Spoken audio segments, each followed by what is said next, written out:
வணக்கம். Welcome to diabetes eye openers with doctor Indu. என் பேர் டாக்டர் இந்து மதி குபேரன். மும்பையில் டயபெட்டாலஜிஸ்டாக ப்ராக்டிஸ் பண்ணுறேன். நாங்கள் டே டு டே ப்ராக்டிஸில் கற்றுக்கிற அந்த படிப்பினைகளை சிம்பிள் லாங்குவேஜில் பொதுமக்களுக்கு கொண்டு போய் சேர்க்குறது தான் இந்த வீடியோவோட நோக்கம். என்னடா நீங்கள் எப்போ பார்த்தாலும் வெற்றி கதைகளே சொல்லிடுறீங்க டாக்டர், நீங்கள் சொதப்பினதே இல்லையா அப்படின்னு சில பேர் நினைக்கலாம். கண்டிப்பாக நான் சொதப்பியிருக்கேன். அந்த மாதிரி நான் சொதப்பின கேஸ் தான் இன்றைக்கி டிஸ்கஸ் பண்ண போகிறேன். 2014 என்கிட்ட ஒரு 65 வயது பெண்மணி வந்தாங்க.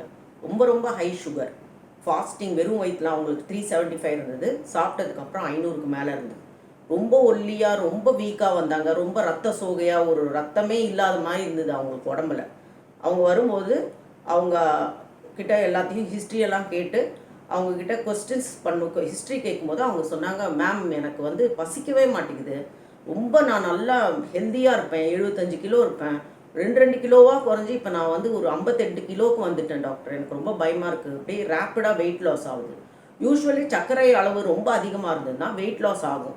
ஸோ நான் முதல்ல அவங்கள சமாதானப்படுத்தி, இந்த பாருங்கம்மா சுகர் நிறையா இருக்குது, நான் சுகருக்கான மாத்திரை இன்சுலின்லாம் ஆரம்பிக்கிறேன், அதில் சுகர் குறைய உங்களுக்கு பழையபடி அந்த ஆரோக்கியம் வந்துடும் அப்படின்னு சொல்லி அவங்களுக்கு இன்சுலின் அண்ட் சுகர் மாத்திரையை கொடுத்து அனுப்பிட்டேன். அப்புறம் 2 மாதம் கழிச்சு திருப்பி வந்தாங்க. திருப்பி வரும்போது இன்னும் ஒரு 3-4 கிலோ குறைஞ்சி வந்தாங்க. ஆனால் சுகர் கண்ட்ரோல் ஆகிடுச்சு. நான் இன்சுலின் மாத்திரைகளால் சுகர் கண்ட்ரோல் ஆகிடுச்சு. ஸோ அவங்க அதான் கேட்டாங்க, மேம் நீங்கள் சொன்னீங்கல்ல சுகர் கண்ட்ரோலுக்கு வந்துட்டால் நான் வெயிட் போடுவேன், ஆனால் வெயிட் குறைஞ்சிட்டே தான் போகுது மேடம் அப்படின்னு சொன்னாங்க. அப்புறம் என்னோடய ஃபேவரட்டான அந்த காம்ப்ரஹென்சிவ் ஹெல்த் செக்கப்பை அவங்கள பண்ண சொன்னேன். ஸோ காம்ப்ரஹென்சிவ் ஹெல்த் செக்கப் ஃபுல்லாக பண்ணிவிட்டு கொண்டு வந்திருந்தாங்க.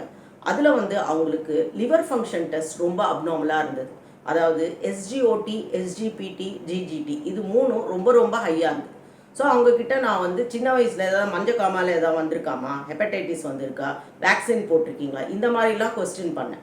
அவங்க இல்லை மேடம் எனக்கு மஞ்சக்காமாலெல்லாம் வந்ததே இல்லை அப்படின்னு சொல்லிட்டாங்க.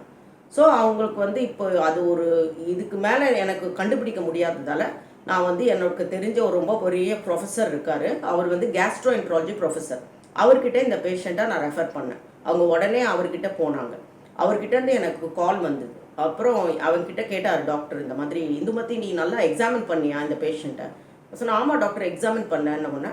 இல்லைம்மா நீ ஒன்று மிஸ் பண்ணிட்ட, அவங்க கழுத்துக்கிட்ட ஒரு லிம்ஃப் நோட் இருக்குது, நெறி கட்டி மாதிரி ஒன்று இருக்குது, அதை நீ மிஸ் பண்ணிட்ட அப்படின்னு சொன்னார்.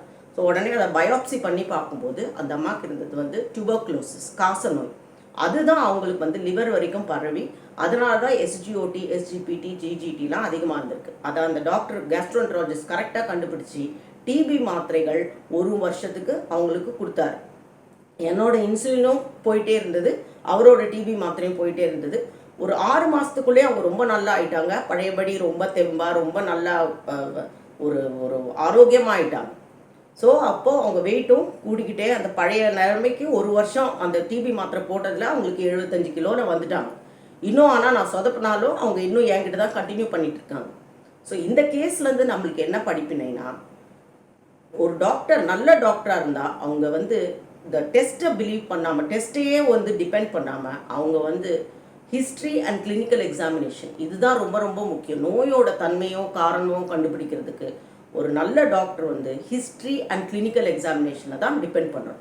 நன்றி, வணக்கம்.